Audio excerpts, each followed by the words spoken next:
into a new series, live after show alert. I've been meaning to do this for weeks. However, I have been traveling, so unfortunately I've been behind, but we here now, and we're going to be breaking down Reasonable Doubt episodes 1 through 4, and then moving forward we will be talking about each new episode on its own live stream here on Thursday nights. All right, I'm going to give people a chance to come on in here while I also check and make sure my audio levels are good, because I tend to get on here and get to talking and then it have some kind of technical difficulty or something, child.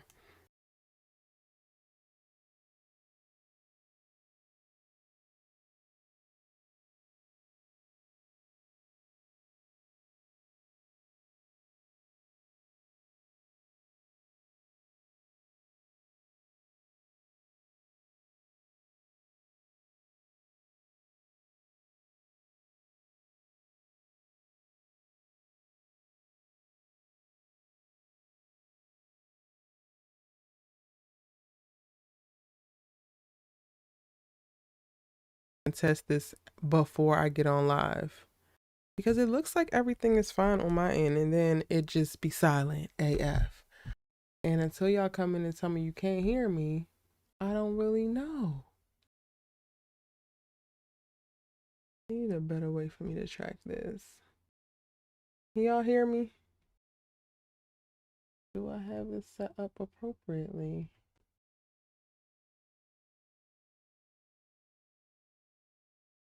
That is going there. No, I don't hear. Hold on.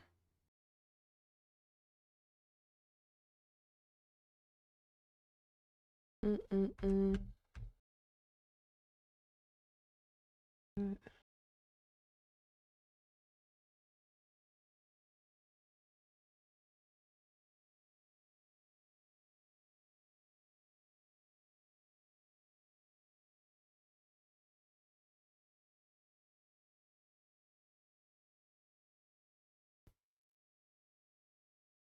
What is T? Okay, now we good?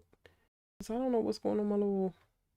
I know I'm just putting my computer back together in my office. I know y'all can't hear me now. I hope you can. I think you can. I'm getting levels on OBS. Not going to my headphones or nothing, is it?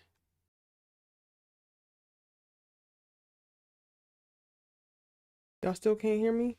I can't even hear my damn self. Hold on.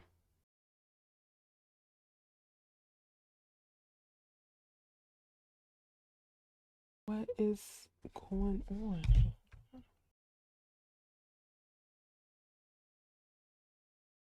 Mm.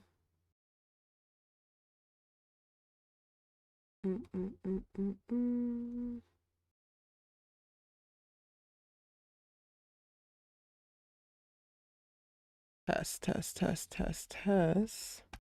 That's on.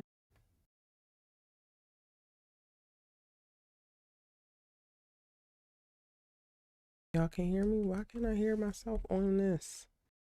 Unless it's on my headphones. Hold on. There we go. I'm like, what is going on? Okay. Sorry, y'all. Hey, welcome in, y'all. I gotta figure out how I'm gonna start testing this well beforehand, because I won't know until... There we go. Until I start it, and I'm just like... Bruh. Anywho. Hey, y'all.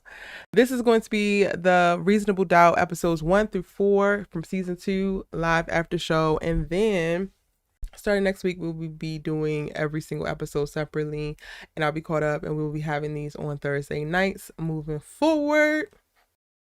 So there's that. I'm excited. I'm really excited based off of this most recent episode, but I don't even have the episode for us to be able to call to and visually.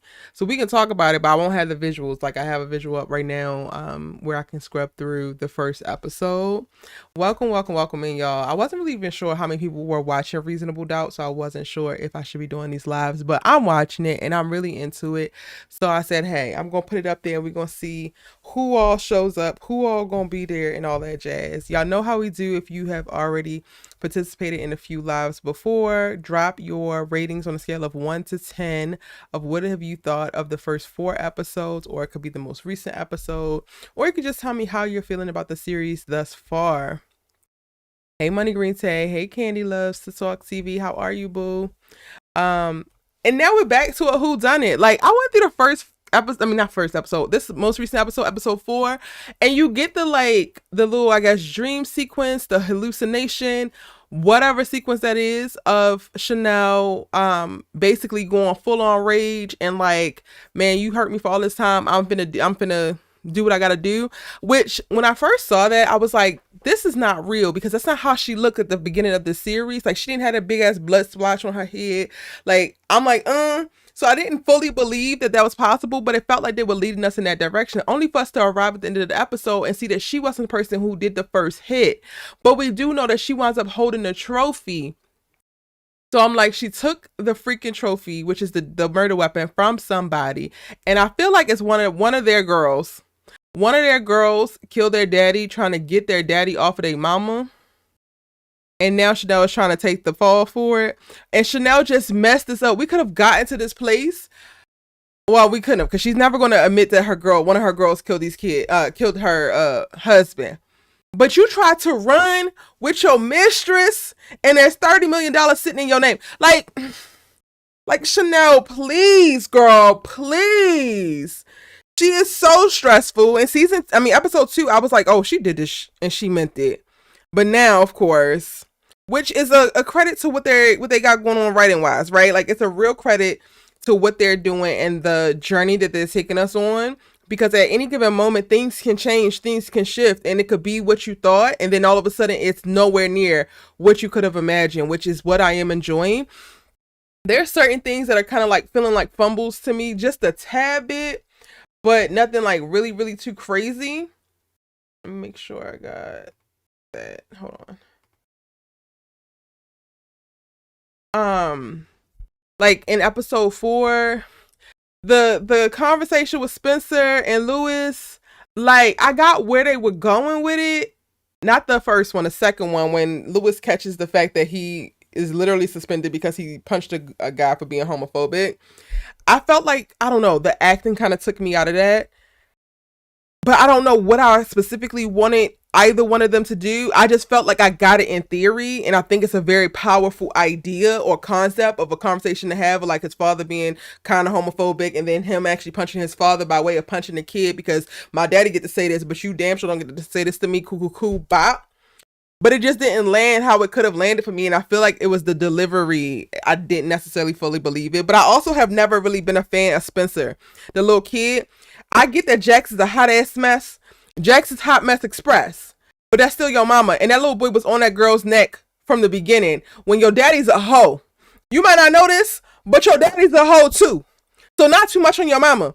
So I also have that playing in my mind of like, Spencer, I don't even like you as a kid, bro. And it's I'm not gonna say it's hard for me not to like kids, because some kids be unlikable. But typically, you don't think that you're gonna dislike a kid. Spencer's one of them ones. Candy says episodes 1 through 3, I said it was Adrian. Now I'm thinking it might be one of her kids. I never thought it was Adrian. I thought, if anything, Adrian convinced her to do it. But I never thought that his hands was actually on it. Hey, Allie. You believe it was one of the daughters as well? That's the only somebody that I can see her protecting like this. Child, protecting so hard. And when I tell y'all, the first 3 episodes, like, okay, first episode, I was on Chanel's side, and I was like, listen, girl, you gotta do what you gotta do. It's either him or you, and it's never gonna be you. So it's him. When we got to episode 2, I was like, listen here, she did that shit. Whatever they said she did that shit. And I don't even know if I can, like, I don't agree with that man putting his hands on you, but you're doing a lot. And then she continued to do a lot in episode 3, and now I'm back on her like, damn, girl, this is a lot. Okay. Woo, woo, woo. Woo, woo, woo. No, y'all, I literally just finished episode 4. I was like, oh, I gotta hurry up and watch it before I get on this live with y'all. So I'm still processing a lot of my feelings, because them flashbacks through your girl. Them flashbacks. Am I triggered? Like, them flashbacks took me to a place of like my most toxic relationships, and I was just sitting there like, well, shit. Is she wrong?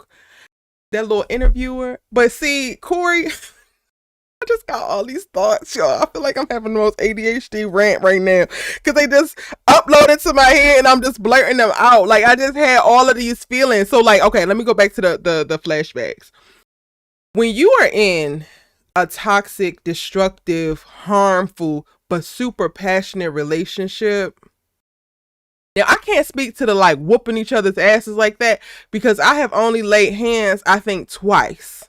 And by the grace of God, thank you. By the grace of God, it was with a toxic man who still had a little bit of morals and values where he was never going to lay hands back on me. Because there was at least one time. There was one time. That man should probably knock my head off my shoulders. I ain't even going to hold you because I was wilding out. I was wilding. It was giving possessed in that moment. But glory to God, he would never put his hands back on me. He did other things, but he would never put his hands back on me. So I don't know to this degree, but I do know to the degree of like the cheating. I do know to the degree of the lying. I do know to the degree of the love bombing and then the like heavy roller coaster, the up and down. And the shit is like intoxicating, but also very life threatening in moments. And it's wild. So I think that out of everything for episode 4, because it felt a little bit all over the place for me, but out of everything, I think that they did a wonderful job conveying exactly how tumultuous relationships like that can be. And from the point of like it not just being all bad and it having some good, but then once you get out of that, even that, when you go back and you really think about it and you actually conceptualize the good from a clear mind, how damn good was it, girl? Not that. Not very.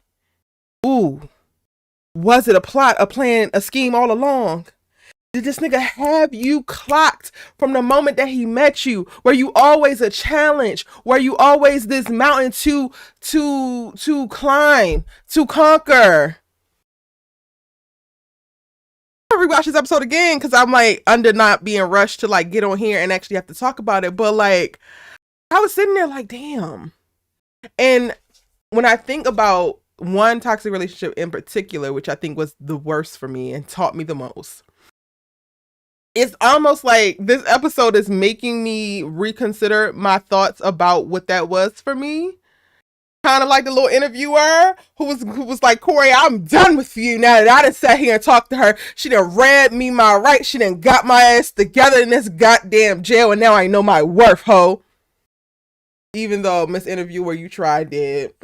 You tried it. But I kind of am in her position. I'm like, damn, I had settled on the idea that this man had loved me the most that he had ever, like, to the capacity that he could. Like, if he had the max capacity to love here, that's where his love was for me.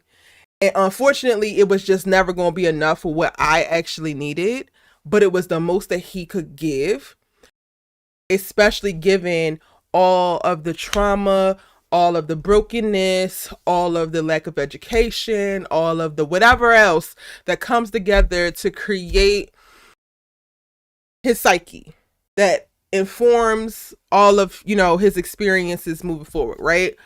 And I took solace in like, while it wasn't what I deserved, needed, and wanted fully, it was the best that you could do. So I'll take it.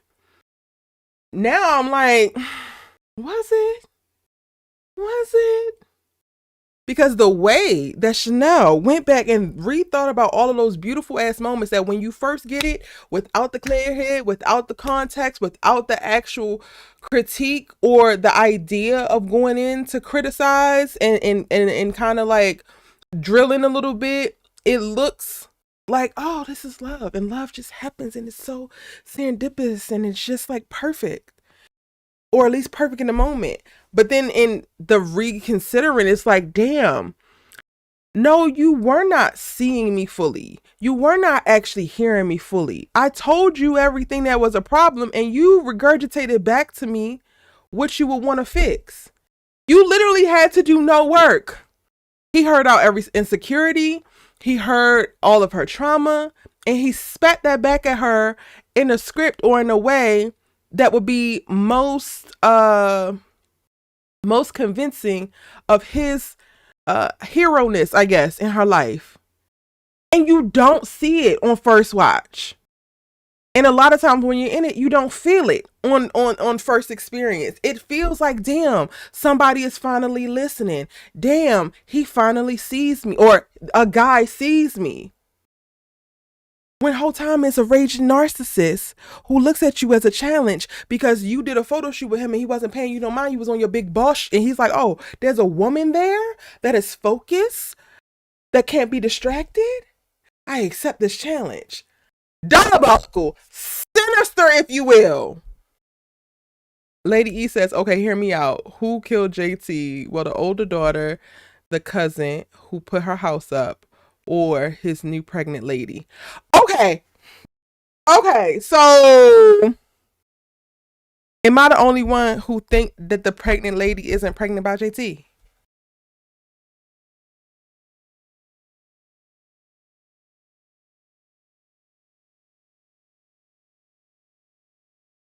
Let me know if I'm the only one.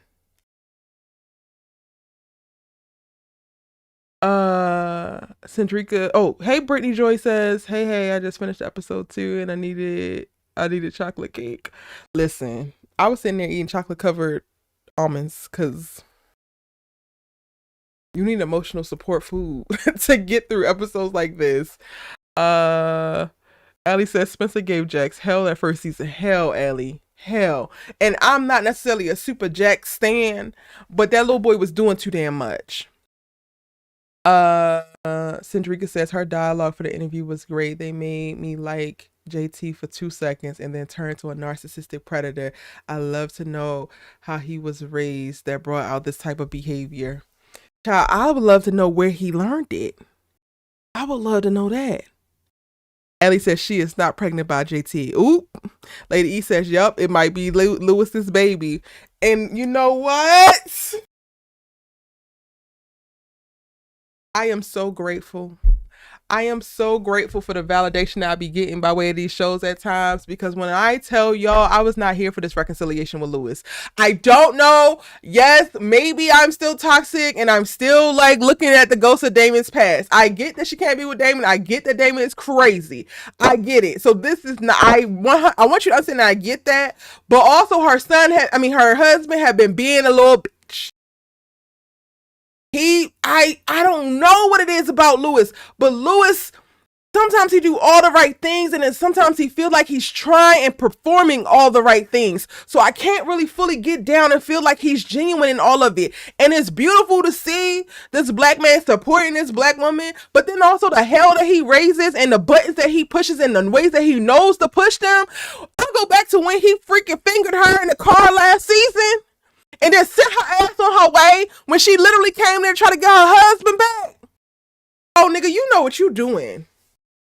And shout out to the N-word, because the way they use it on the show is just so expertly done. Jax looked at Corey and said, really, nigga?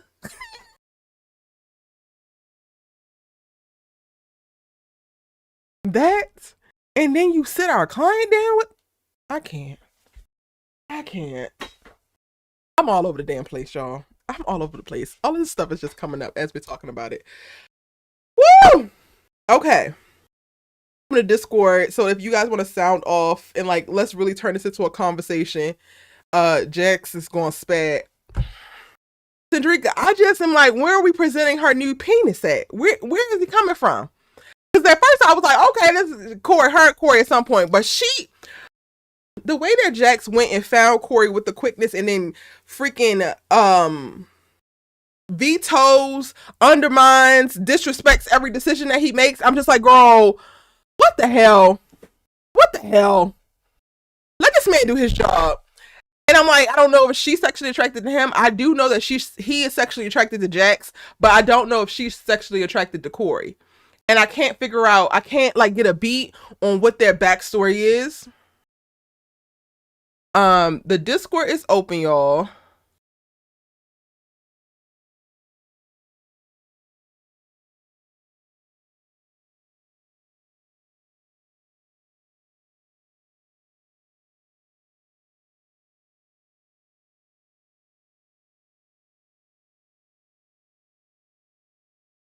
Lady E says I want Jackson and Lewis together, but he didn't fuck up this time.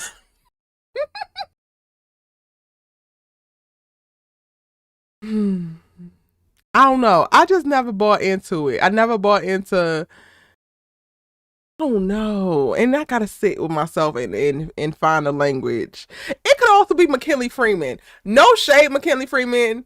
I think that you're dope as an actor. And this is what be the gift and the curse. Because I didn't appreciate how he did Asha and hit the floor. Trust this nigga. Like, I don't trust him. Ever. And then he got the acting out on here, and I was just like, I don't know. It's also so like I'm not really bringing Hit the Floor into it, but I'm like really grasping at straws to figure out why I could not get on board with Lewis fully. I really think the driving force is maybe I get triggered. Maybe that's it. I get triggered by the idea of men holding women's ambition and career over their heads, and like resenting the position. So like even in this episode, I'm like, he's dealing with all of the family stuff while Jax is dealing with this case and her best friend, and like he has to manage all the kids. But this is not even a no-brainer when it comes to the women, right? Like women automatically default have to do this. So now like you're going to be Mr. Mom and you're going to be the dad that's more present and more forward facing with the family, and then she got to catch hell for it. No, because women are not making you catch hell as the damn man when they're relegated to the damn kitchen and nothing but barefoot and pregnant. Like, I don't know, him dragging that shit last season and like how he handled it, it felt very like jealous vibes at times. And I get that he was crying out for like spending more time with her, but it didn't feel like he was actually making an effort to figure out how he can get in more time. Like, why you ain't driving her to work if you want to get more time in with her and you know that she's a busy lady? Like, why aren't you doing certain things to actually support her career versus making shit harder? Yeah, that's what it is. So that's why I couldn't really get on board with Lewis. And the fact that he got a baby on the way, it just still the deal. Like, you go out as easily as you came in. I'm glad that Jax got a few nuts off, but we don't need them.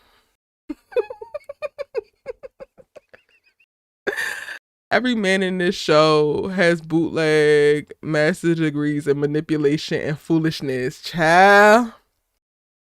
Some of them already clocked in and got their PhD. JT, I will argue, Sir. Regardless, I still didn't want her with Damon. I feel like he's grown this season. They're both hella toxic. Jax might have to take this new baby on the chin. Cindrika, absolutely the hell not. We are not taking no babies on the chin. You know I love you. Love you deep. But we ain't doing that. Jax ain't taking no damn PTA baby on the chin, honey. Absolutely not. After that thought pocket, we reject that. Jada Campbell says, I'm tired of Lewis. Me too. Already. Him and his little illegitimate child. And when I tell you, Spencer, you better clock in. Spencer, you better get on your Zoom, because the way that you was on your mama's neck about your daddy leaving the house because your daddy didn't want your mama to be focused on work so much because your daddy wanted to be the damn breadwinner and it seemed like he was a big man in town, even though he just works from home and creates video games, and now your daddy went out and had a little illegitimate baby. You need to clock your ass into your hater ass job that you had last season for your mama and give your daddy that shit 10 times. Get on your Zoom, Spencer. The man is launching homophobic ass jokes your way and went out and gave y'all a little sister that you didn't ask for. If I don't see the venom that you have for your mama times 10, it is over for your little ass, okay? Yes, I am talking to a child. Spencer, get on your goddamn Zoom, because your daddy is trifling. I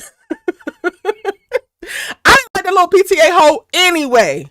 She was just... And y'all know I don't have a problem with hoeing. Like, if you gonna hoe, but didn't just accept the consequences for hoeing. And I ain't like the way that she was carrying the hoeing. I ain't like it. I think Atasi, if I'm pronouncing it correctly, let me join, child. I ain't even joined this thing. Hey, Atasi. Can you hear me? Hello? Hi. Can you hear me? Hello. I can hear you. Can you hear me? Yes, I can. How are you? Okay. I'm actually watching it live. Is it Okay. the delay or something? Yes, it's a delay on YouTube. And in Discord, you can hear me like in real time. So you're going to have to mute YouTube while you're in the Discord. Oh, so everyone can hear me? Yes, everybody can hear you. Oh, Lord. What's up, Erica? It's Lady Right, E, somebody gonna aka hold E you. Tassie. Huh? Huh? I said, what's up? It's Lady E, aka E Tassie. Okay, I said it correctly. Perfect. Perfect. What are you sounding off about as it pertains to reasonable doubt this season? Let me quickly say, what's up, Allie Nick? We go way back. Um, Anywho, just in case she's in there. Oh, look, Ellie Um, just popped in. oh, Allie. What I wanted to say real quickly was, okay, yeah, I love love, especially black love. So I want them to stay together, right? But he done really fucked up now. And I'm just like, oh man, like it's been going, counseling, it's been going copacetic, right? Mm-hmm. He be pissing me off because he just leave when he want to. Like in the first episode, like he chose to leave after she came back from the scene with Chanel. Like he chose to leave, and I'm just like, dude, why stay? Hold her. Like, can't you see she needs you right now? And then he left the bed and slept on the couch, and she had an anxiety attack while he was over there on the like that be pissing me off. But anywho, I still want them to stay together, right? But now this and the baby, and I'm just like, dude, did JT pay for the girl to have an abortion for Lewis? Not for him, but for Lewis. And then Lewis is now finding out that she actually didn't go for it with the abortion. That's what I'm thinking. I feel like she slept with JT prior and he might have paid for an abortion prior. And I don't know if JT, I would have to go back and rewatch season one because I don't remember it, honestly. JT maybe was privy to it. But they smashed at Mm. his house, right? They did. They did. It wasn't And like then they she were at slept with JT's Lewis house. after. At Lewis's house. Yes, Right. after JT hit. Yeah. We don't know who the baby is, but I'm leaning towards Lewis, which is just some BS. Because I was Mm. wondering, where is that scene coming from where Jax is like, how can I trust you if you don't tell me the truth? And Lewis is like, you don't want to be with me, but you can't stop me from loving you. I'm like, where is this coming from? With the first three, now I'm just like, oh Lord, here we go. This is where it's coming from. This is Mm-hmm. where. Mm-hmm. Yes, I reserve my Oh. reservations about Lewis because certain things are just in your spirit. Like you could do all of the right things, but if you got a certain level of pettiness, a certain level of jealousy, it's gonna come out. And that's what I feel about Lewis' character. Love black love as well, but I also don't want women to be relegated to being in relationships with men where they just not served well. Yeah, but Damon wasn't doing it, sis. I'm gonna need you to get I up know off of that. that toxic shit. Okay, all right, all right. I know that, but it's just it's almost just like that. It's just a thought and like, if only you weren't crazy. If only you didn't allow the circumstances of your life to ruin you. I Hmm. mean, but look at Corey fine ass, Morris Ooh, Chestnut. But child. he just as bad. He abusive, like emotionally, not physically, but Well, emotionally. Huh? hey, so I'm not going to charge that to him, and we're going to go ahead and give little Mr. Morris Chestnut the benefit of the doubt until we get Oh, further really? evidence. Only Um, because I think that there's something to be said. Like, yes, hold men to the feet to the fire as it pertains to their willful negligence, their manipulation, their narcissism, their leading with their ego, their selfishness, all of that. And I also feel like women have to be accountable to the circumstances that they allow, specifically not saying like physical abuse and like verbal like abuse, but for the example that I'm using here, I imagine that him and the interviewer have been smashing. If this man does not tell you that he loves you, does not take you out on dates, does not do certain things, you have to be responsible for the romanticism that you cultivate in your head, because sometimes we love, and I say we because I've done it. We love to fall in love with potential, and we love to stargaze into the future, and we love to like believe that this thing is going to this other place when this man is literally only giving you X, Y, and Z. My ass got Netflix and chilled and didn't even know what that was at the time, and I was like, oh, it's fine, like no, no, no, like, and I feel like I still had to be responsible for that because this nigga never told me that it was more than this, and he never told me that he was developing feelings. He never showed me anything that was in line with where I was already at, and I had jumped ahead, and part of that is on me. Now, if it's a man who hears your insecurities, who hears you talk and specifically weaponizes the things that you say and the things that he knows about you to manipulate you to do certain things, that's one thing. But for my example, it's like, when I really think about it, no, the nigga never told me that, actually. He told me the truth. And I chose to believe, like, oh, yeah, we'll get there. And like, no, sis. And right now, based off of what we've seen, I don't see nothing yet to show that Corey was emotionally abusive. I do see that he is emotionally unavailable and unattached. And I do think that women have to be responsible at some point if you are getting involved with an emotionally unavailable man who presents as that, to know what you're getting into and to make that active choice. Well, if Corey and Jax smash, I think it's just going to be on some I'm hurting because of what Lewis done did. I really don't see this being another Damon type situation, like at all. And I see, think I this feel is like going it to be would be a Damon this is type situation. Not that he's going to go as far as the kidnapper or anything, but on an emotional level, I don't know okay if it's just me, for but I'm him. picking up For on him, Corey. Yes, I'm picking up okay, on yes, Corey ma'am. being very much so into Jax. Like he Oh, he is. already, Oh, he I is. can see that. So, and that's very much so the same for Damon. So if she does go there, I don't think it would be a thing of for him of like, oh yeah, we're just sleeping together. No. No, not for him. I agree. Now, with that, I agree. But for Jax, I think for Jax, it is going to be that. But for him, yeah, because he's already the way that hug, the way he kind of like sniffed her or something. Like it was more to that hug. She really just needed a hug, and I think she would have took it from anybody. Anybody. I think she wanted it to be Lewis, but we're not gonna go there, okay? But anyhow, I don't anybody. know. But he really I'm not like convinced. Lewis. I'm not convinced she's super in love with Lewis. Really? Yeah.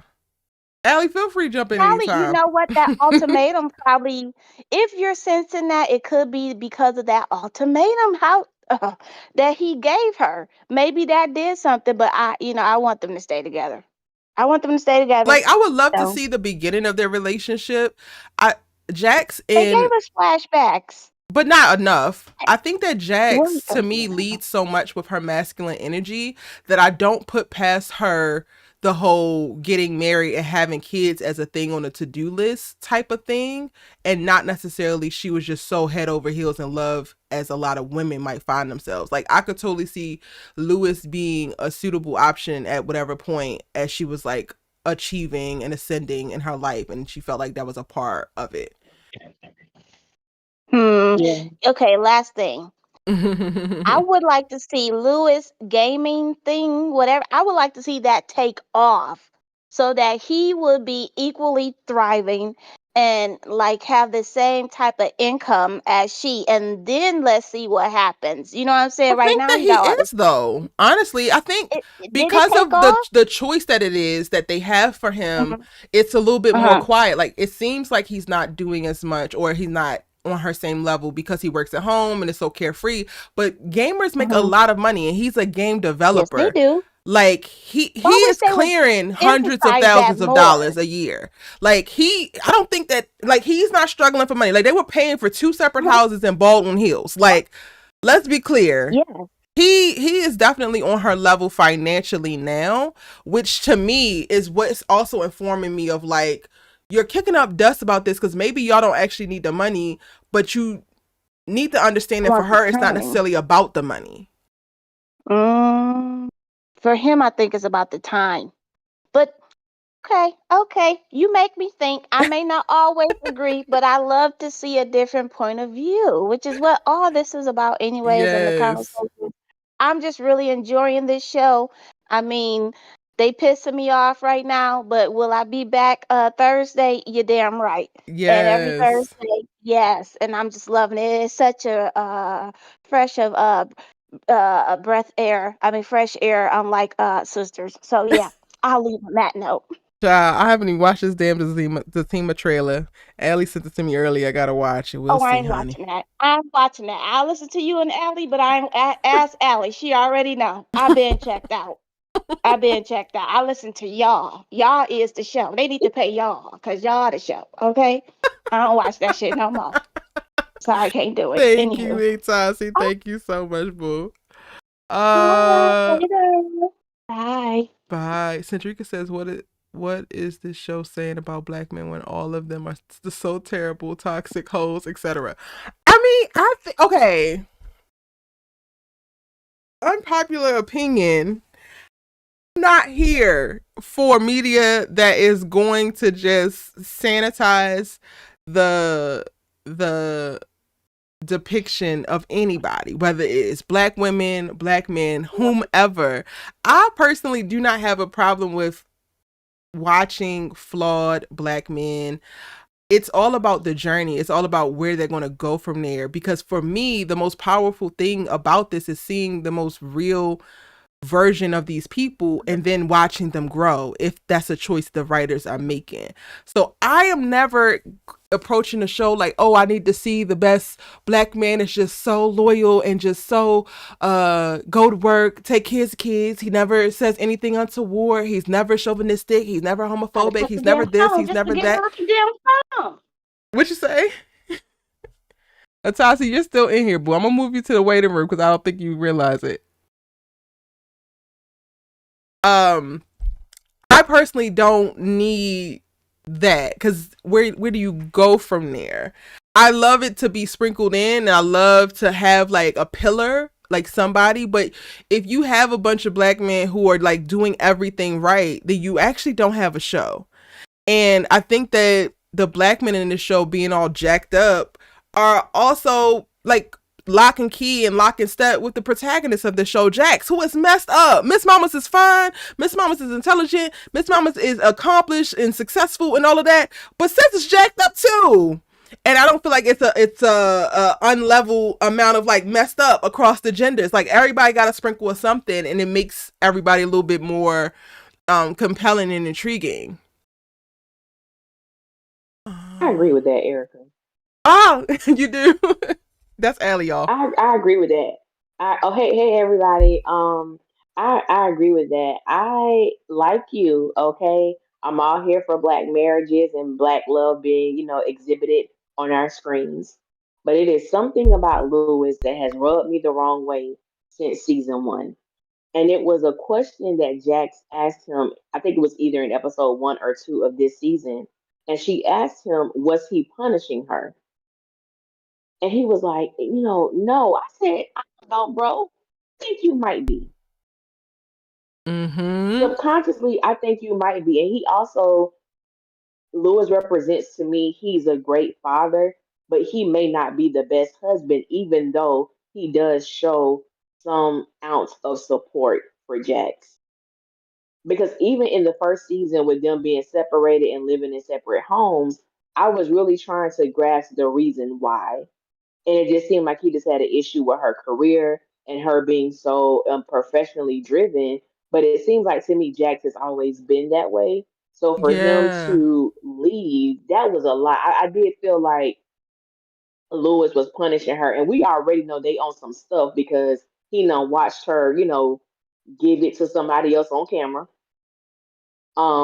They've done their things, but I guess the thing that gets me is with this little what you call her, the PTA hole. It's the fact that, sir, you didn't use protection with this woman. Hello. That, mm. But also, I said, well, okay, when all this comes out, that's going to give Jackson Corey an opportunity to probably roll around in the sack. But something tells me, I think something has happened in the past with Corey and Jax.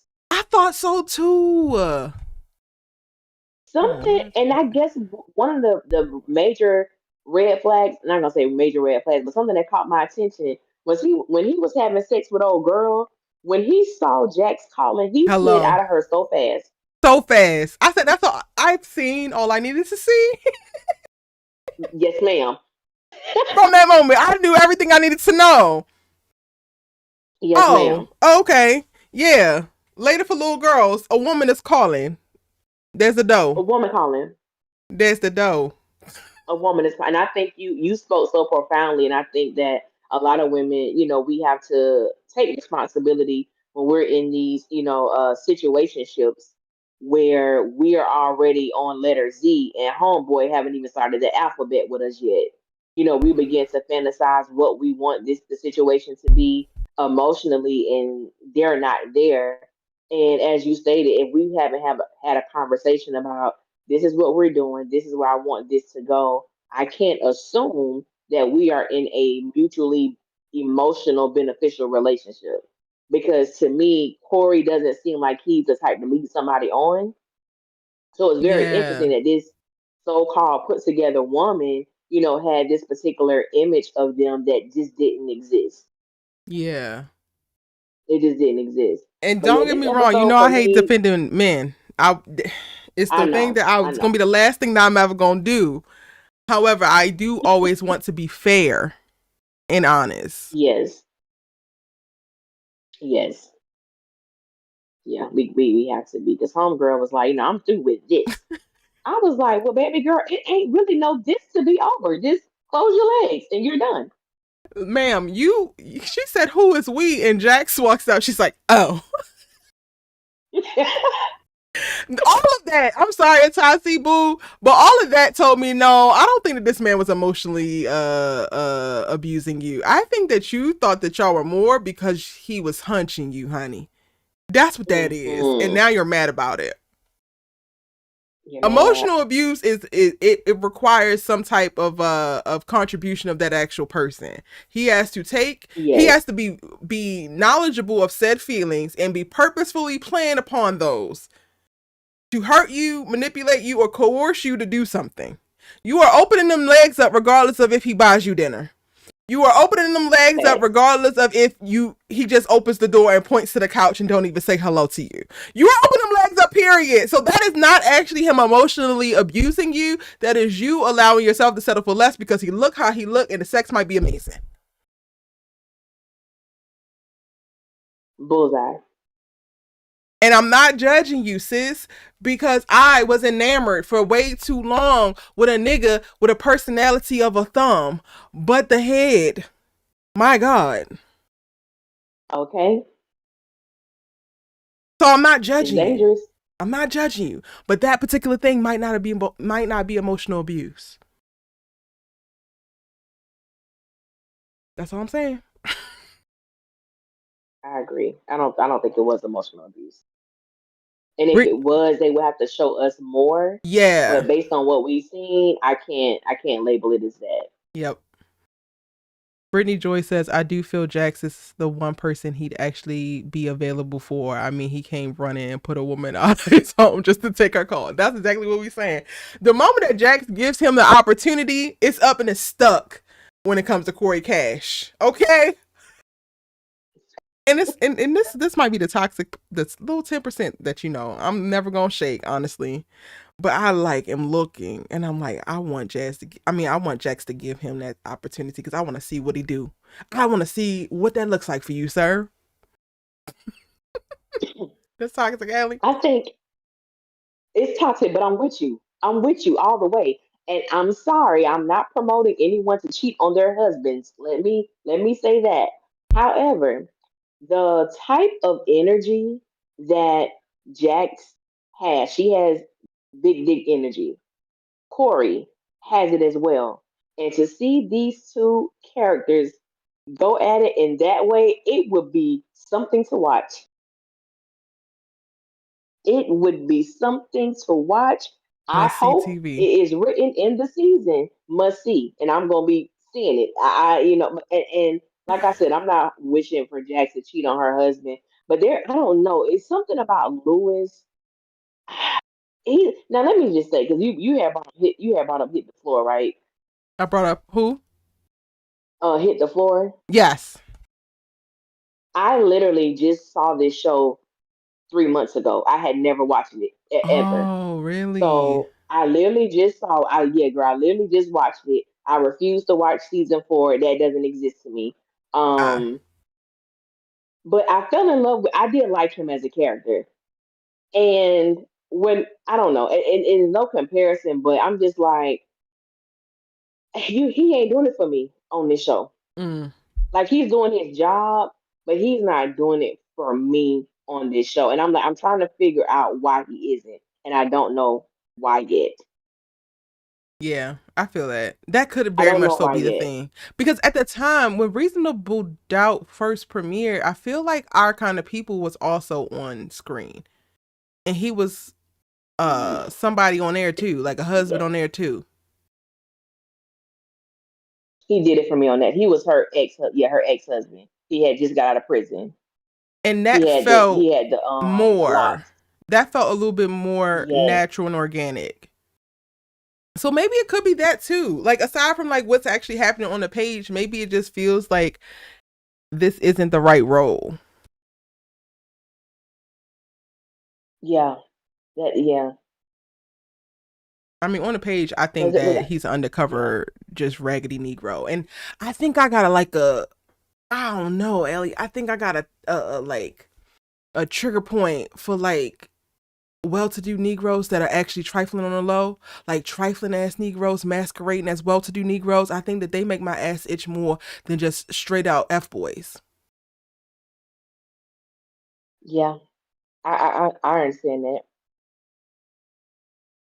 Cendrika I said they're understand weird that. though. But Lewis watched Jack sleep with the random man, and Jax got off and finally slept with him when hearing about him sleeping with Tony. I mean, they toxic as hell. they are toxic Cause as hell. ain't no way I'll be able to. That would shut it down for good. You thought we wasn't having sex before?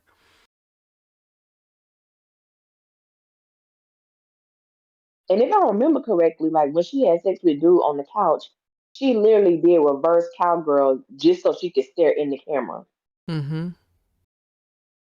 I'm like, yeah, y'all, I don't know what y'all on. I ain't on that. Like I'm on some type of time, but I ain't on that time.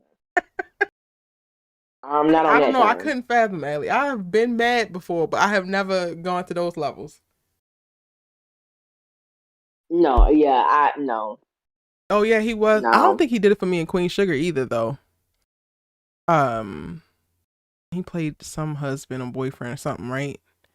In Queen Sugar. Yeah, he didn't do it for me in Queen Sugar. He didn't do it for me in Queen Sugar either. Right now, I'm gonna say him in the role as Louis. Okay, but Louis is just mm. Louis ain't Damon Cook. Not no no, we are not doing this, Erica. We're not doing this tonight. No, ma'am. I'm sorry, Mm-mm. y'all. Louis is not Mm-mm. no Damon Cook. And I really Mm-mm. wish Damon Mm-mm. wasn't crazy. Fuck. Why did he have to be crazy? Yeah, we're not giving Damon them props tonight.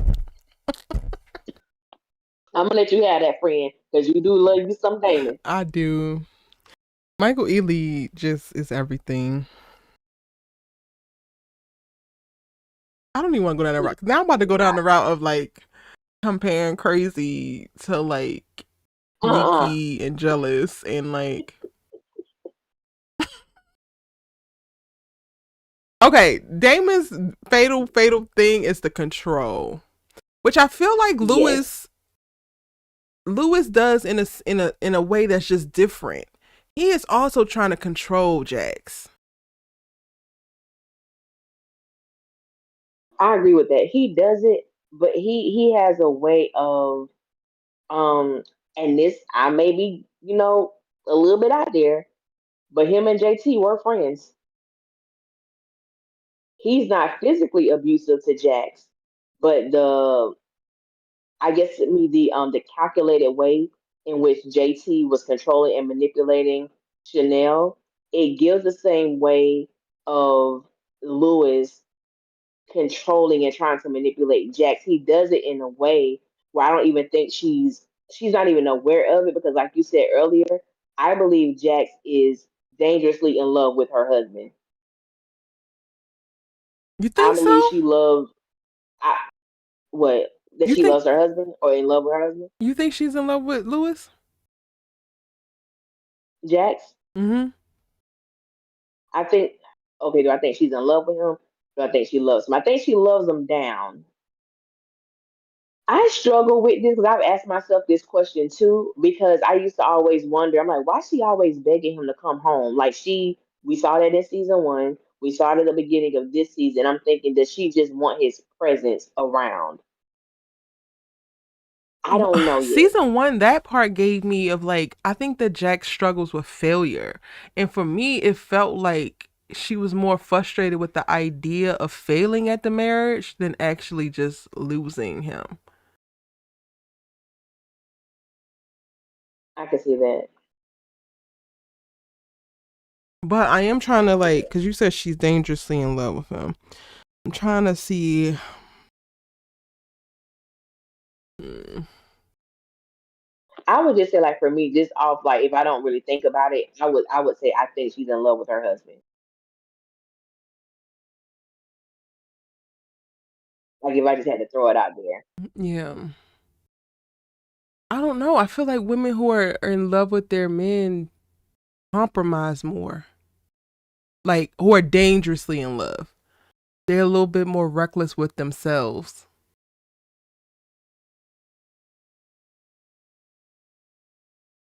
And I don't Do really. you think Jax exemplify levels of compromising? Like when she didn't initially took the case, do you think she did it as a way to protect herself or to give Lewis what she knew he wanted anyway? Herself. Okay.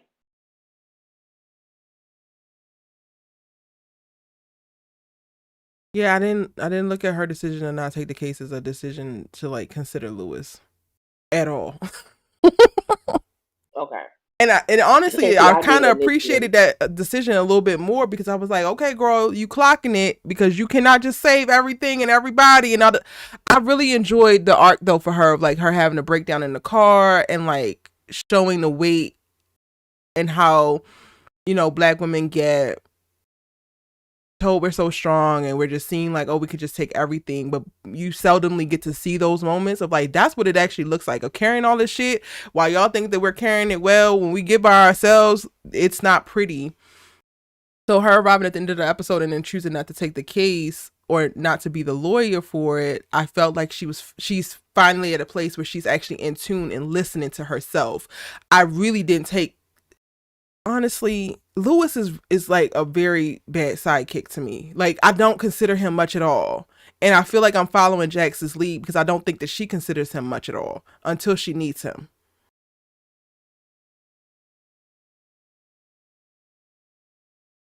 I can see that.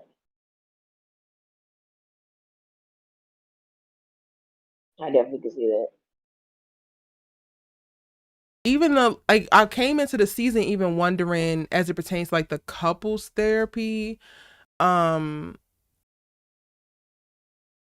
was it that y'all really wanted to save this marriage, or you don't want to be the man that leaves the woman that you were already planning to leave after she goes through a traumatic kidnapping thing? And are you still on this, I don't want my marriage to fail, everything is crumbling, so I grab onto whatever I can and I hold as tight as I can? Like, That's a great think piece. I mean, there's like so many different ways we can look at it, but that's definitely a great way of looking at it. Brittany Joy says, I think she's in love with the idea of not having a divorce. Mm, I like that. Yeah. I like that. Centrica says, I feel like it might come from her sexual abuse as a child. A lot of how she seems to come from that. And that, honestly, that brings me to, That's true. if Lewis is an accomplishment and not a true partner for her emotionally, then what is it about Jack Stewart that will not let herself go there emotionally with any man? Because for me, and again, I'm coming from the perspective of like, she could have deep love for this man. He could have checked all the boxes and like, okay, I'm going to marry him because I know I need to marry somebody. But I don't think that she's madly in love with him. I think that she was like kind of close with Damon,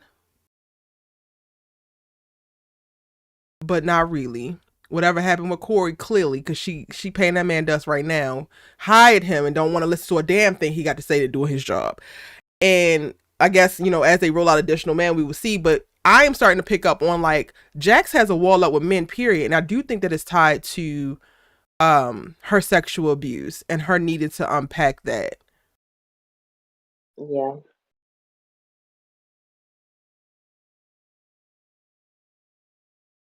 That's true.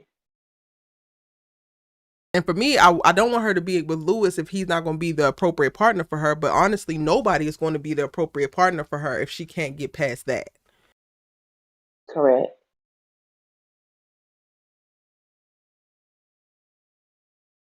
Centrica says, I feel like she loves him, but is extremely guarded, and I don't think she'll fall in love with any man until she. Yeah, I just said that. Yep, we right here. Yeah. Except for when you said that she gonna have to take the damn baby on the chin, Centrica. We typically be here. Take the baby on the chin. Early in the chat, Centrica gonna put, Jax might have to take this baby on the chin. The hell she will.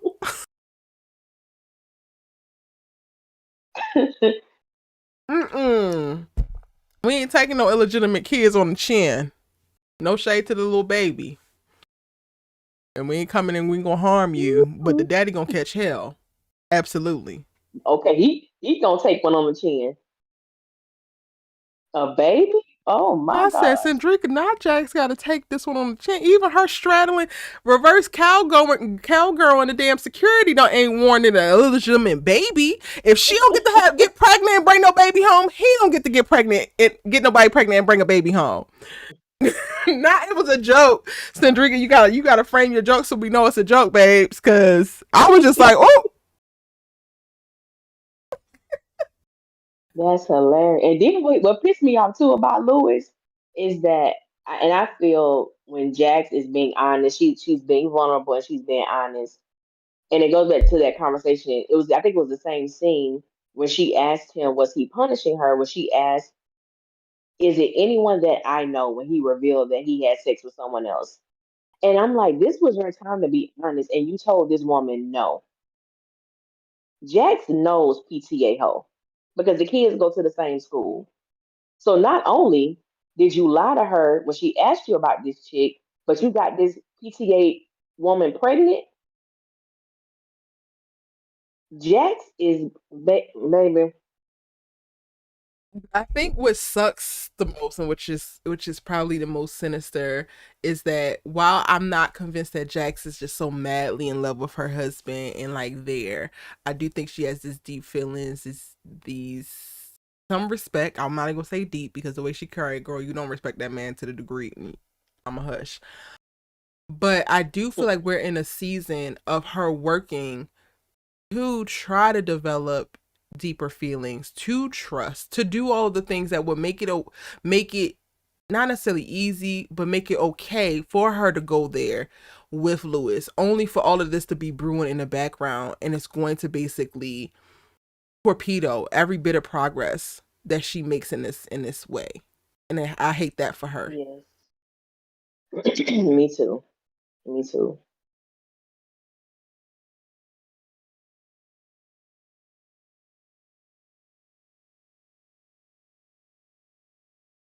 I feel like this episode 4 was the best episode thus far. 1 through 3, they weren't bad, but it was like it just felt like there's a lot going on and they're trying to tell a lot. But this felt like the most cohesive, like this is where we're going type of episode. Yes, I agree with that. I agree with that assessment. And I'm glad to not be on Chanel's head no Um, more, because after episode 3, I was just like, girl, I'm tired. You did it, and I don't need the rest of these damn episodes to know that you did it. Why? You're running away with your mission? Like, can we talk about Chanel for a second? yeah, let's talk Because about Chanel. sis rubbed me the wrong way last season.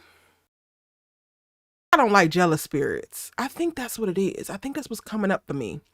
I think I struggle with jealous spirits, and Chanel has a jealous spirit. I noticed she was undergoing a lot and had a lot of pressure at home, but within her friend group, she moved and she spoke with a jealous spirit very often. So I personally have put her at arm's length as it pertains to friends, because you can't really trust friends who actually want to be you. That shit gets weird.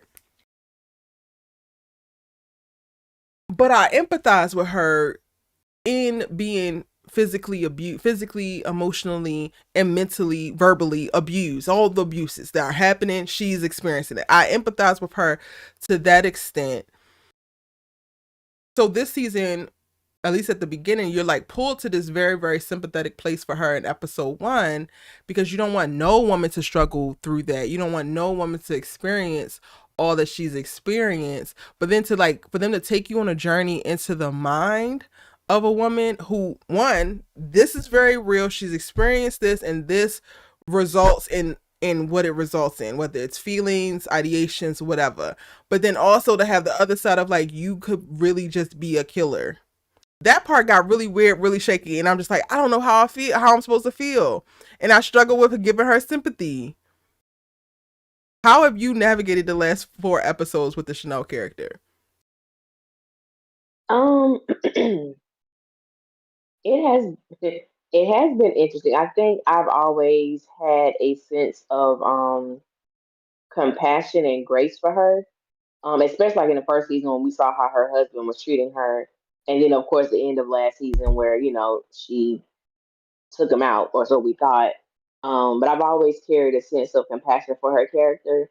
Um, and then I guess one thing I really do like about this show is that everything is not black and white. Mm-hmm. Even from the first season, when I can't remember the name of his character, but I went back and forth on, wait a minute, did he really kill this woman, or did someone Ah, else do it? The way that they present these turns, I'm like, I don't really know what side of the fence I'm on. And I actually like that about this show, because it really makes me feel like sometimes you just don't know, and you, even when you feel like you have all of the evidence, or you feel like you know all the variables to the equation, nah, you actually missing some, or just yeah, wait. And yeah. so, but navigating with Chanel, just some of her choices, because I felt like even if she was trying to protect, let's say, her daughter or her cousin, why are you skipping town?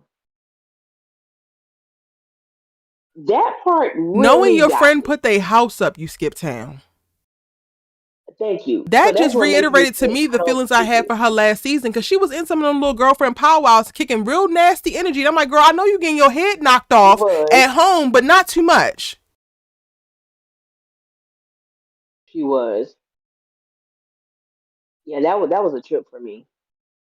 I guess that's the part I really don't understand quite well. It was the fact that you were literally going to leave your children and never return to see them again. Like that was a lot. That And you that just didn't listening make to that this that felt like kid, a curveball. because Adrian seems younger than her. So like you're doing all this Very on the much whim so. of the sweet nothings and the flowery words of a child? Chanel, please. Get a grip. But to her credit, she is a domestically abused woman. She is struggling. She is navigating potentially saving her daughter's life. But even that, it's like, with it being the daughter, this could be so simple. Because what you gonna do? Give the kid life? This becomes a whole other Correct. conversation if it comes out that the daughter did it. I feel like Corey could win that case easy. Easy. You have been beating my mama my whole life. My mama was about to die. In your hands. I just needed him to stop. I just wanted him to stop. All that little girl gotta do is get on the stand and say, I just wanted him to stop. Every juror not guilty. Every last one. Except for maybe a white one. I'm just saying. Chanel, you jump in town with a mistress, leaving your babies, friends putting up their houses, when you got the ace in the hole of like, it is a child who did it. Wow, you almost lost your life. From what I saw, girl, you was going to the upper room, honey. He wasn't letting go. He was not going to release. I said, oh my. Baby, when I say Chanel was going up yonder, she had 2 more breaths, and that was it. That was it.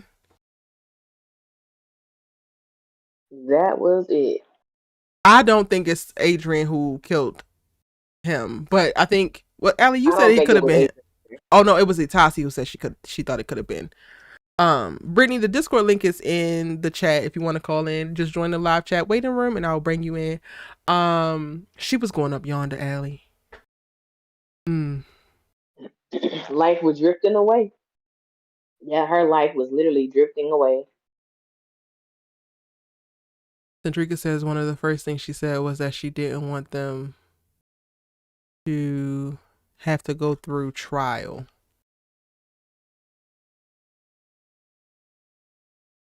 I get that. But that's outside of your control, the same way that it was outside of your control for JT to actually treat you right. That was never going to be in her control. Unless she says she did it. Let's give me an error message.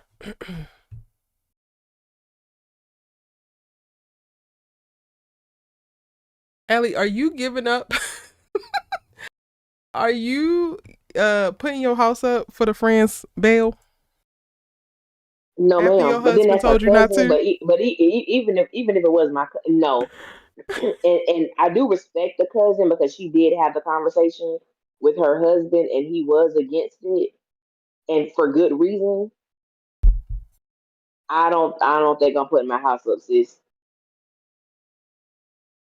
I'm gonna pray for you. I'm gonna fast for you. But my home, no. Yeah, I Would don't you? think I'm gonna be able to do it. It depends. You know what? Okay, it really depends on the friend. But if I had the Okay. friend that was her, no, because like I said, she has a jealous spirit to her, and I get it that she was really struggling.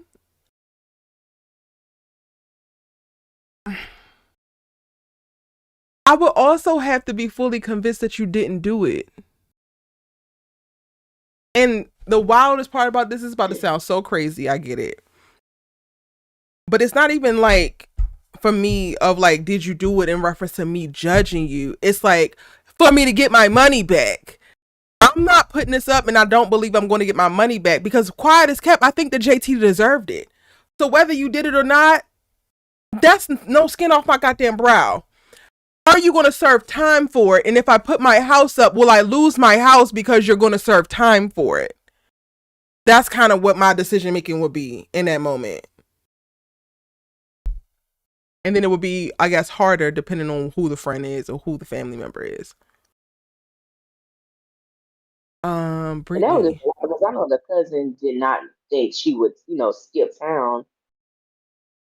Phew. But does she know that she's not going to jail behind it? Because that's also part of it. Aside from you skipping town, don't you like have to pay the whole bail if you turn out to be the person who did it?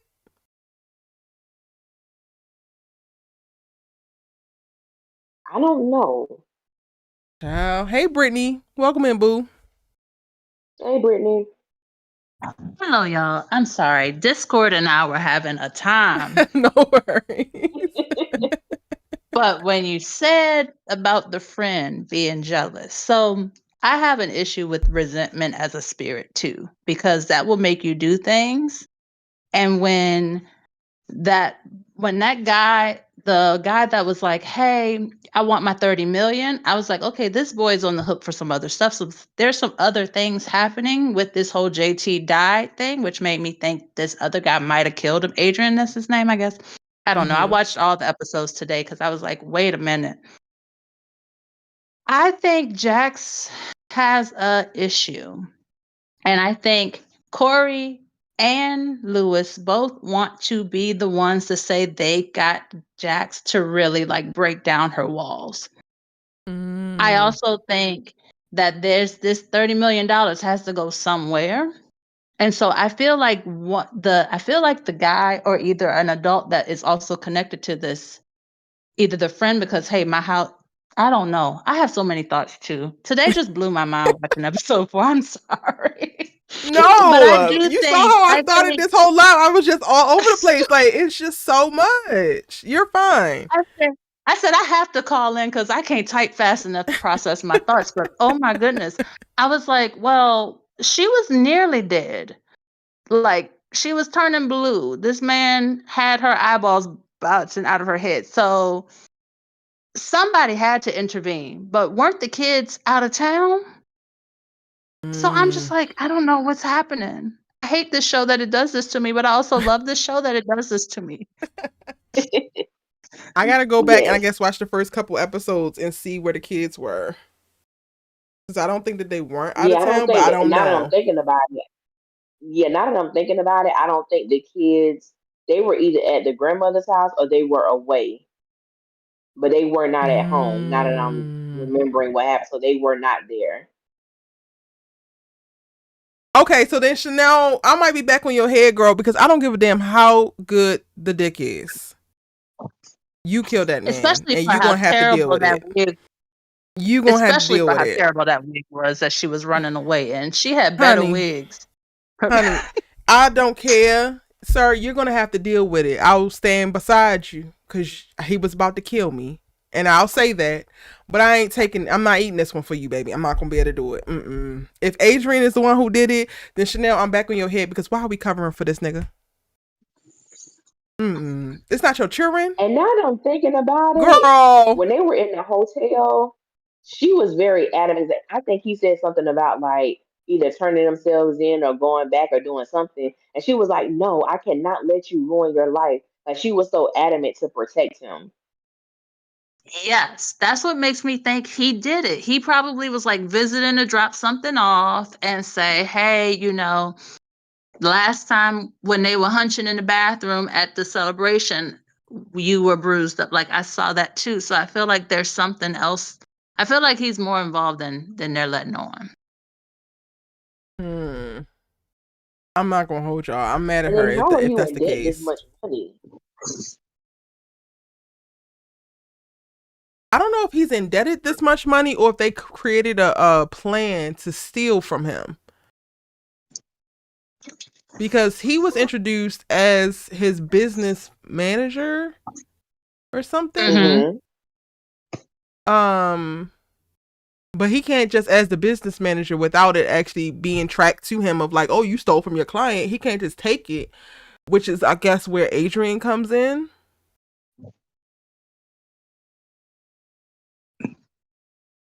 My head hurts. Not my head hurts. All the time, I see.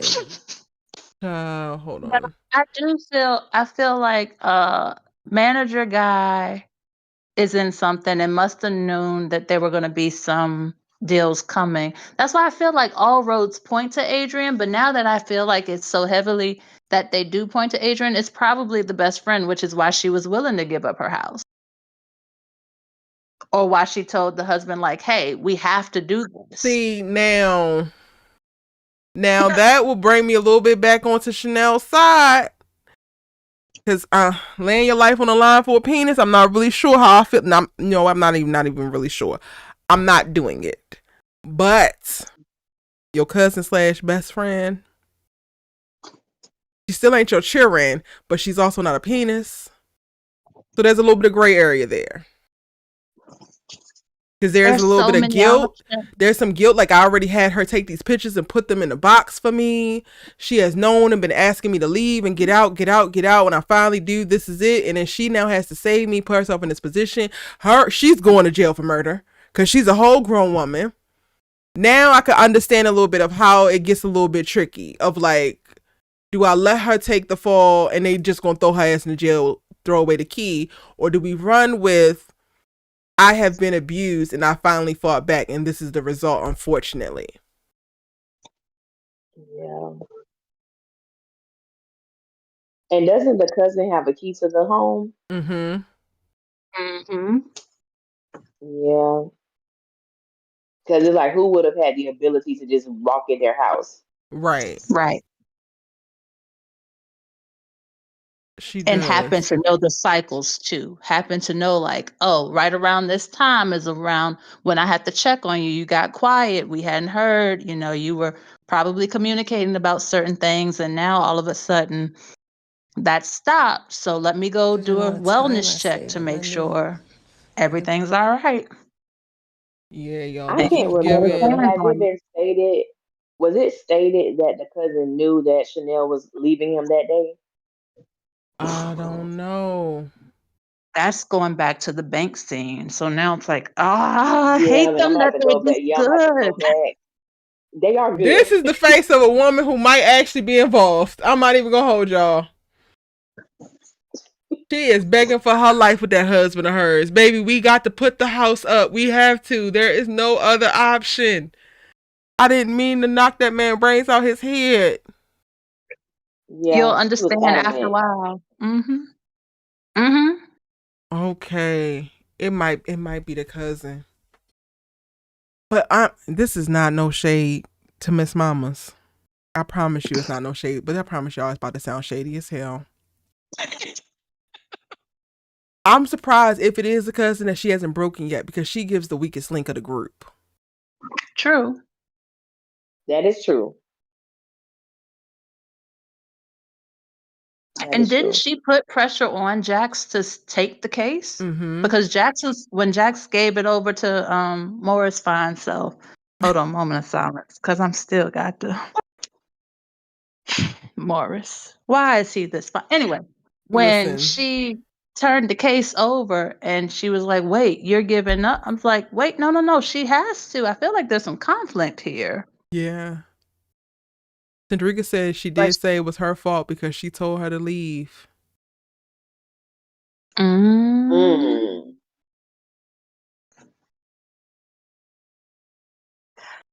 And I can't think of cousin name right now, but cousin knew all along that Chanel was getting her behind beat. Mm-hmm. She knew all about the pictures because she's the one who took the pictures.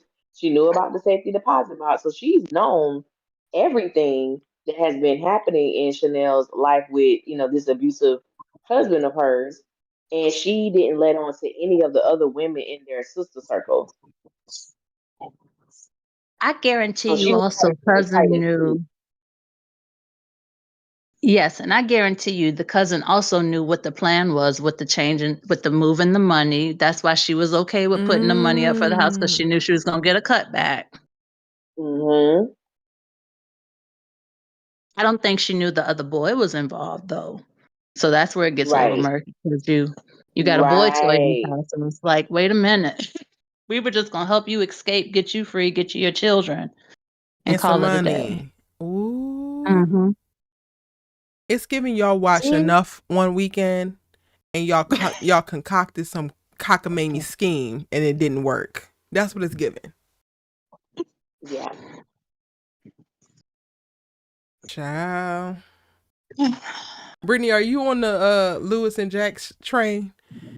Are you Oh hoping for their no, no, reconciliation? no, no, no, no, no, no. If in fact there is a PTA baby and these disrespectful teenage children of theirs about to have a toddler for a baby sister or brother, no, no. He needs to take his Sims developing self somewhere, find him, go back to his other house, take the kids with him, and Not and Jax take needs your to get a. kids. I cannot stand that little boy. I thought Ghost's son was my least favorite TV child, but I think he's right up there with him. Okay, so I'm not alone. When I tell you, I was like on Spencer's ass first season. I was just like, I do not like this little nigga at all.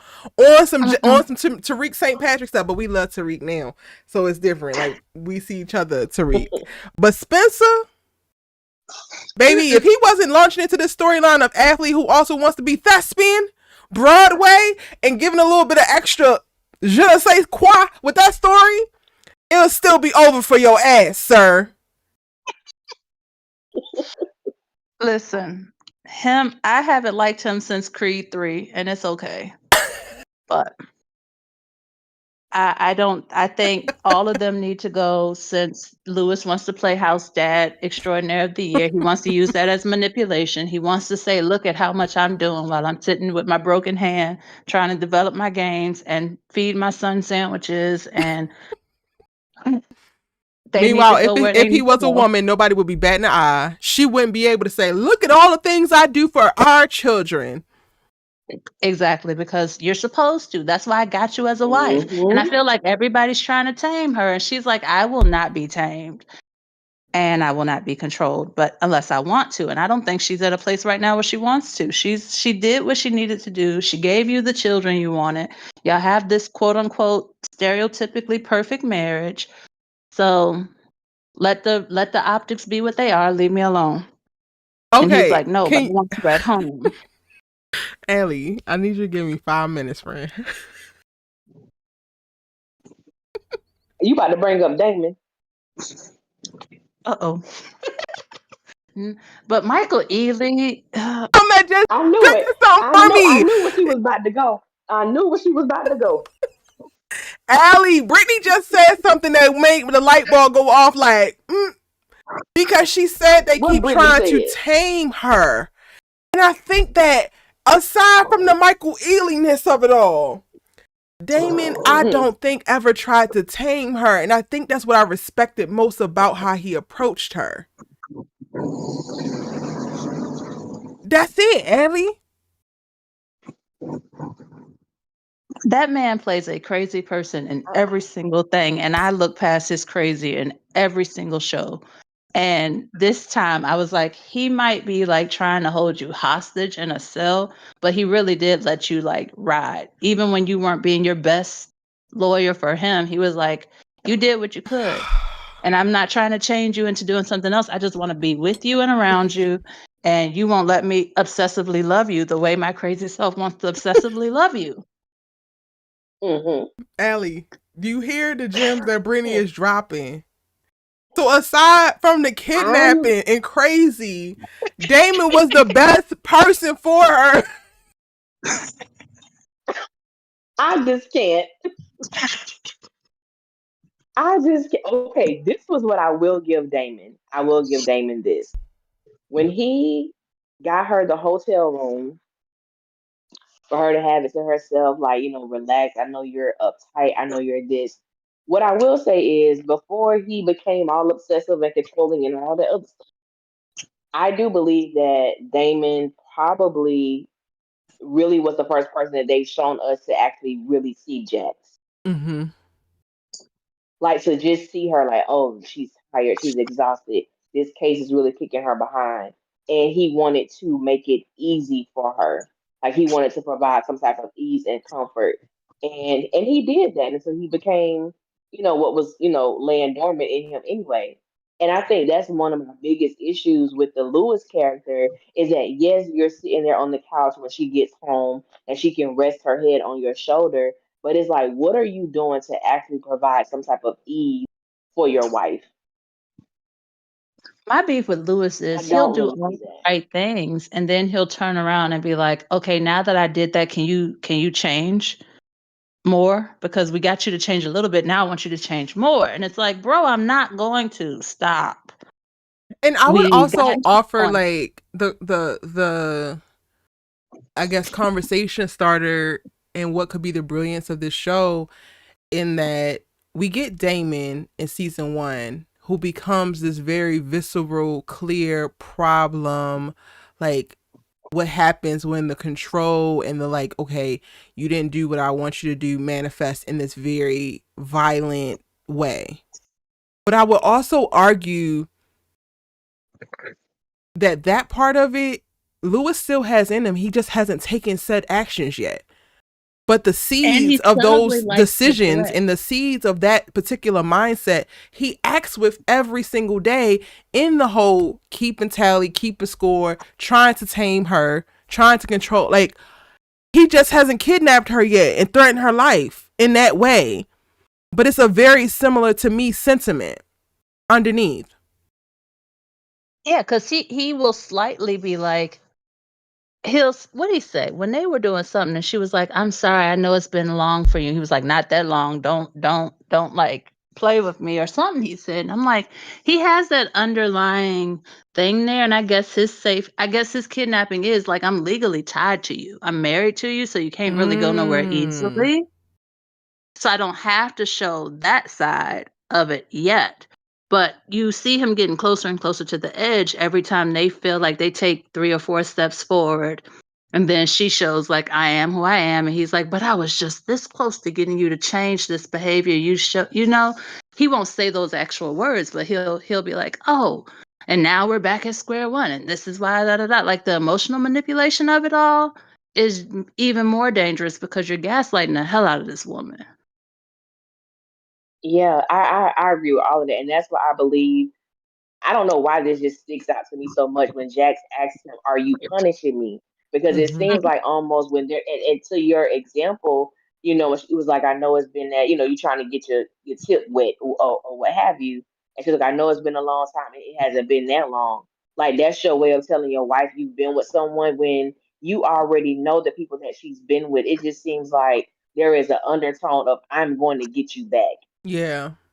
But I'm going to do it in a very subtle way. And then when you piss me off, I'll let, that little angst come out a little bit stronger. So that's why I was like, with Lewis, I do feel like he's even though he may do the right things and say the right things or what have you, a lot of his actions are volatile, just not like in an aggressive way.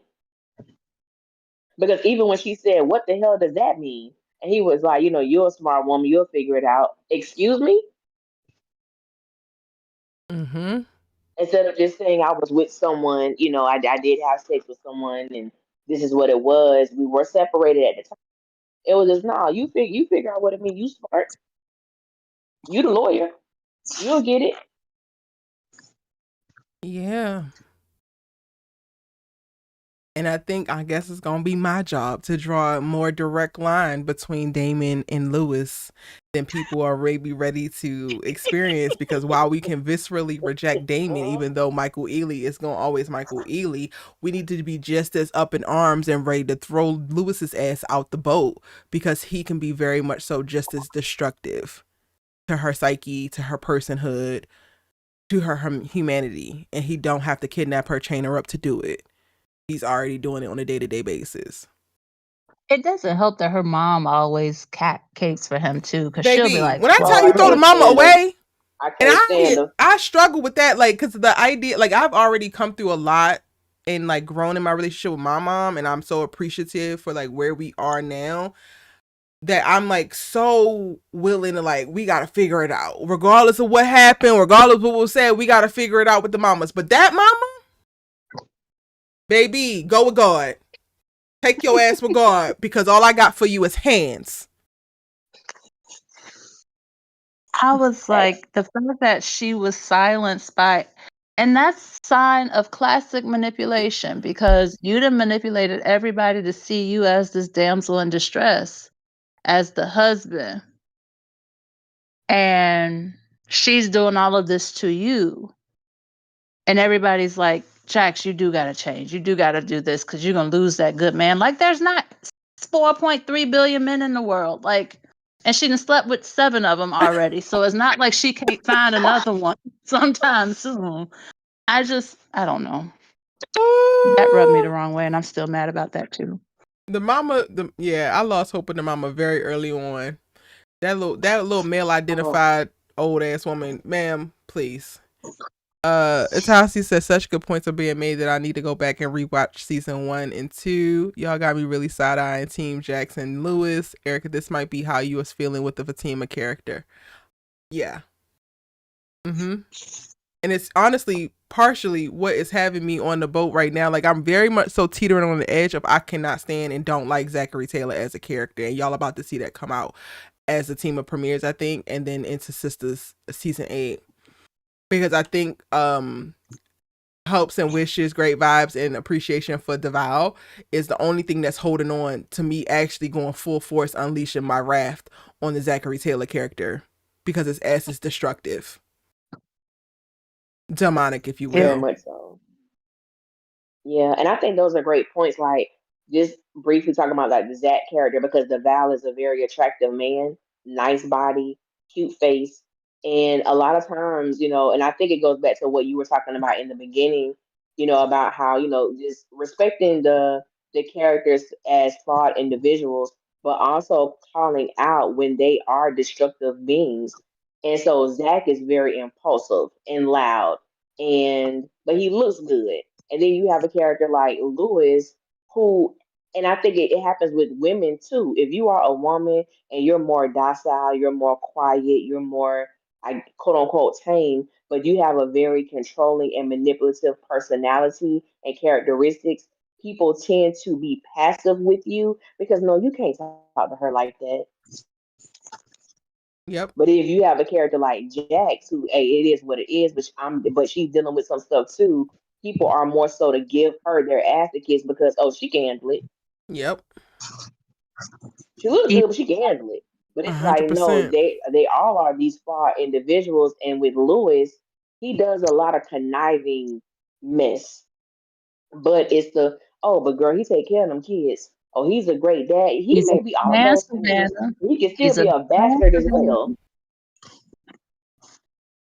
And He's a good honestly, it man, taints all of the Savannah. great deeds that he does, because if you are really that diabolical, sir, and this isn't, stuff that's happening subconsciously for you because you're just a trash individual naturally, but most of this is active choices, then you're also performing great fatherhood to counteract and to be a balance so that you can try to keep your ass in the realm of being a good man, because you have all this other stuff, all this conniving, resentment, jealousy, all of this mean-spiritedness, trying to conquer her, all of that going on. So the least that you could do over here so that you can try to still seem good is be a good dad. You ain't even doing that because you want to be. You're doing that so you can save face. You're doing that so that you don't have a completely ruined reputation.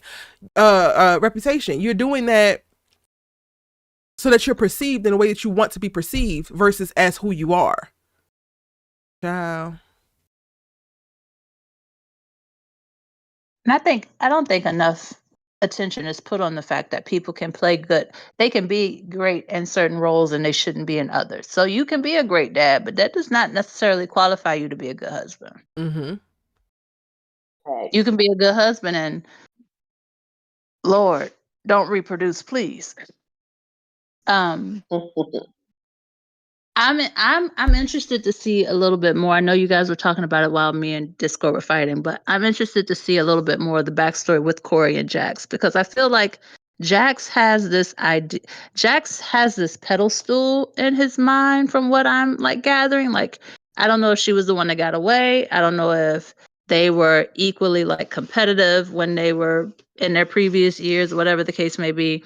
But I feel like Jax is the one person where it's like, if she gives me chance, then I'll act right. But I'm not gonna act right. I'm not gonna waste my act right on anybody else, because she called me back in. I got close proximity. Now I can like wear her down with being so good on this case and this, that, and the other. But you can see the frustrations with him too. Like, you are just one stubborn woman. But I feel like they 100%. match each other a lot more than Lewis and Jax do. I think Lewis was just conveniently, you fit the bill, check the boxes.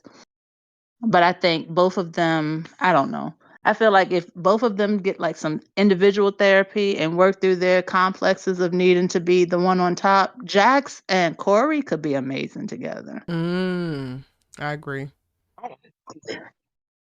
And I also want to know, because I'm so interested in this backstory as well, because the way that Jax introduced Corey to, the people at her firm, well, her assistant, and I think that's her paralegal, it was almost as if, yeah, he's this great lawyer, and I'm not really familiar with his work, but I know, some of the things that he's done. I'm like, no, baby, you played that down a little too much for me, because it's giving y'all have a past, Mm-hmm. Mhm. giving y'all have a past, And you but know you're her trying to keep it paralegal, low key.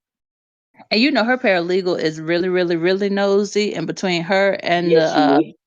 they would dig it up, find it, and have the pictures, the CCTV camera scans, everything. They would be ready to say, so we pieced together this story and we found out that you actually were engaged to this man, left him at the altar, and we got the wedding clip. So tell us the story. I feel like it's something deeper Mm-hmm. there.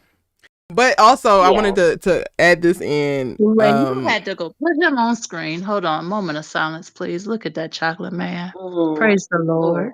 I Amen. also wanted to note, because you were making brilliant points, and I agree with them 100%. Of he's just like, just give me the chance. I just needed the opportunity as it pertains to Jax. But then they also, to reasonable doubt, as it shows character brilliance, they also introduced some other stuff for him, and he got this little Latina woman that he's trying to get out of jail that they snuck in there. What was that, episode 3?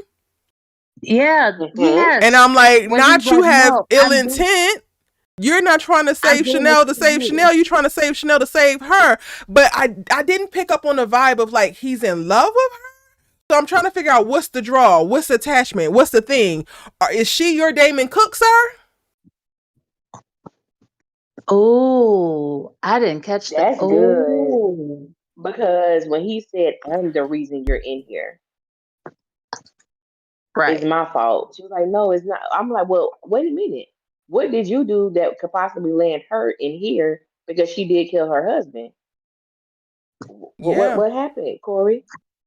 I mean, Corey sometimes can just walk in a room and husbands will be up in arms. So, Corey Morris, whoever he want to play this day, we can even go back to Best Man. Like, he can just walk in the room and everybody lose their mind. So, maybe she had to kill him because her friend, I don't know.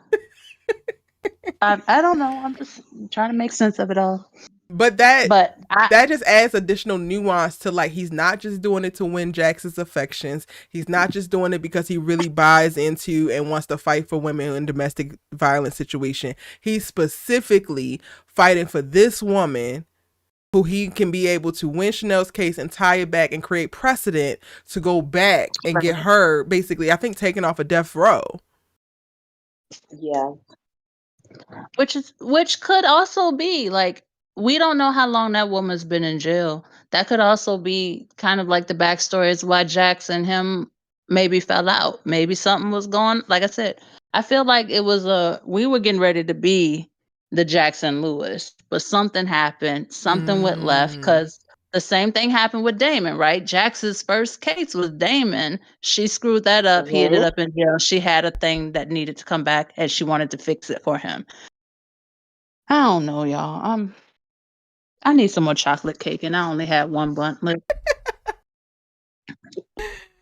Oh Stressed. I'm goodness. stressed. I'm stressed. I'm glad I'm going live now to talk about this because this has been wonderful. I'm like, so many ideas are percolating now, and I want to expand upon certain thoughts, and I cannot wait for next week's episode. Anything else that y'all want to share that came up? Um,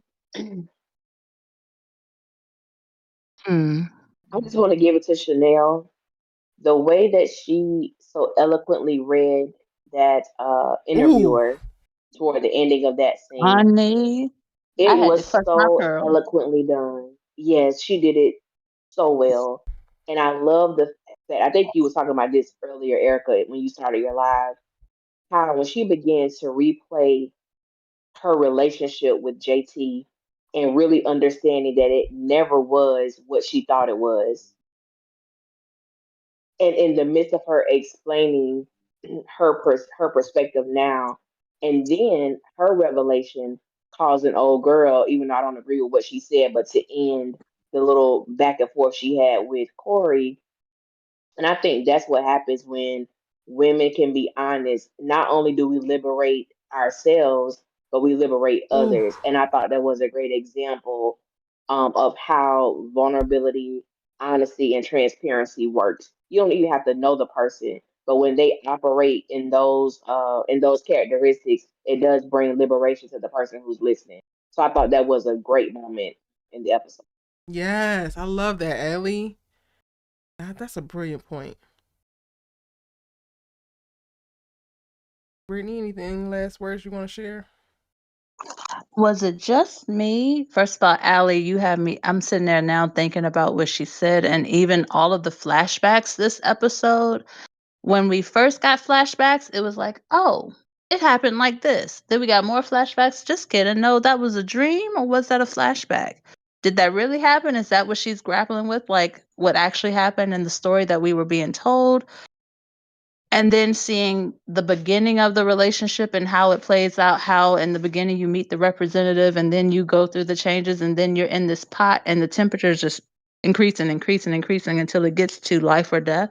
I was like, dang, I'm gonna be side-eyeing everybody for the rest of the weekend. So even men out there in the world, I'm apologizing in advance. I'm just gonna be side-eyeing everybody because it made you really think about, like, you're being presented a thing, and they say, give it time, it'll always show itself, but you can't anticipate these things. And I know a lot of people with these charismatic personalities, everybody loves them, but underneath it all, it's like, dang.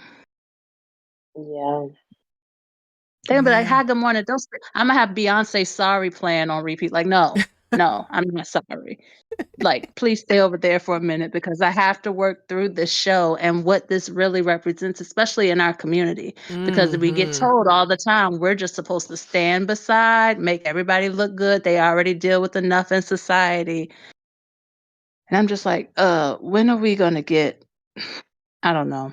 Those flashbacks and that dream made me really sit back and say, we got to unpack this, and I might need to call a therapist and say, can we get another session on the books? Because this Yeah. show is uncovering things that we tend to not see in TV. I appreciate it. I appreciate how they're handling it.